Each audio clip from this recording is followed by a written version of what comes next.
قرآن عزیز کہتا ہے کہ نافرمانی اور سرکشی کی پاداش میں قوم شعیب علیہ السلام کو دو قسم کے عذاب نے آ گھیرا، ایک زلزلہ کا عذاب اور دوسرا آگ کی بارش کا عذاب۔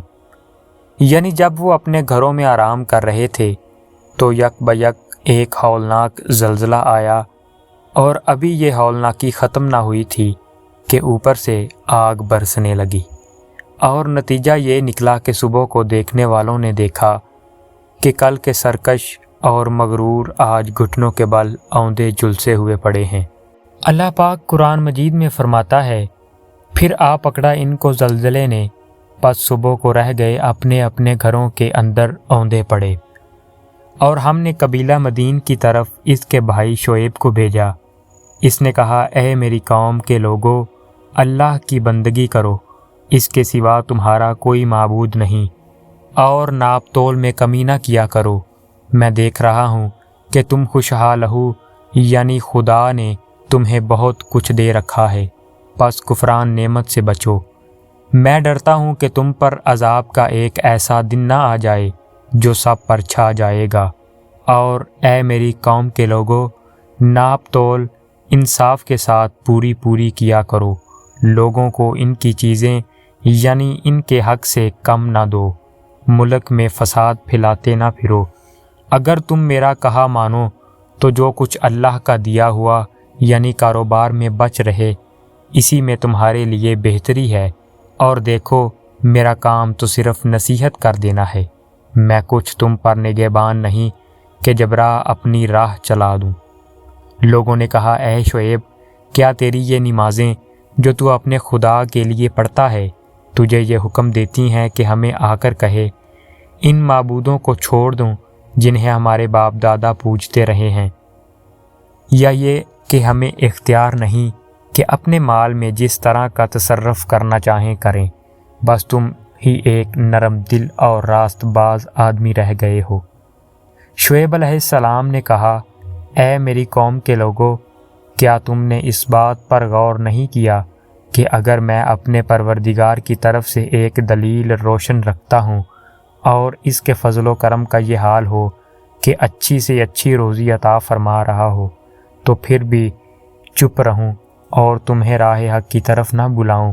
اور میں یہ نہیں چاہتا کہ جس بات سے تمہیں روکتا ہوں اس سے تمہیں تو روکوں اور خود اس کے خلاف چلوں۔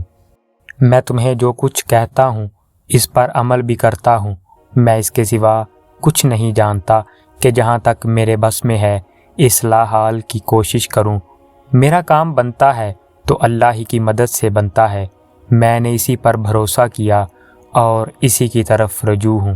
اور اے میری قوم کے لوگو، میری ضد میں آ کر کہیں ایسی بات نہ کر بیٹھنا کہ تمہیں بھی ویسا ہی معاملہ پیش آ جائے جیسا قوم نوح کو یا قوم ہود کو یا قوم صالح کو پیش آ چکا ہے، اور قوم لوط کا معاملہ تم سے کچھ دور نہیں۔ اور دیکھو، اللہ سے اپنے گناہوں کی معافی مانگو اور اس کی طرف لوٹ جاؤ، میرا پروردگار بڑا ہی رحمت والا ہے، بڑی ہی محبت والا ہے۔ لوگوں نے کہا، اے شعیب، تم جو کچھ کہتے ہو اس میں سے اکثر باتیں ہماری سمجھ میں نہیں آتیں، اور ہم دیکھ رہے ہیں کہ تم ہم لوگوں میں ایک کمزور آدمی ہو۔ اگر تمہارے ساتھ تمہاری برادری کے آدمی نہ ہوتے تو ہم ضرور تمہیں سنگسار کر دیتے، تمہاری ہمارے سامنے کوئی ہستی نہیں۔ شعیب علیہ السلام نے کہا، اے میری قوم کے لوگو، کیا اللہ سے بڑھ کر تم پر میری برادری کا دباؤ ہوا، اور اللہ تمہارے لیے کچھ نہ ہوا کہ اسے پیچھے ڈال دیا؟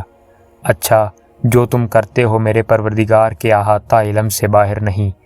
اے میری قوم کے لوگو، تم اپنی جگہ کام کیے جاؤ، میں بھی اپنی جگہ سرگرم عمل ہوں۔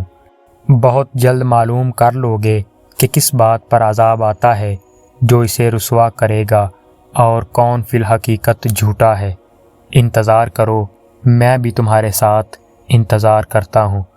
اور پھر جب ہماری ٹھہرائی ہوئی بات کا وقت آ پہنچا تو ایسا ہوا کہ ہم نے شعیب علیہ السلام کو اور ان کو جو ان کے ساتھ ایمان لائے تھے اپنی رحمت سے بچا لیا، اور جو لوگ ظالم تھے انہیں ایک سخت آواز نے آ پکڑا، پس جب صبح ہوئی تو اپنے اپنے گھروں میں اوندے پڑے تھے۔ وہ اس طرح اچانک ہلاک ہو گئے گویا ان گھروں میں کبھی بسے ہی نہ تھے۔ تو سن رکھو کہ قبیلہ مدین کے لیے بھی محرومی ہوئی جس طرح سمود کے لیے محرومی ہوئی تھی۔ اللہ پاک آپ کو اور ہمیں نیک اعمال کرنے کی توفیق عطا فرمائے۔ وما علینا الا البلاغ المبین۔ شکریہ۔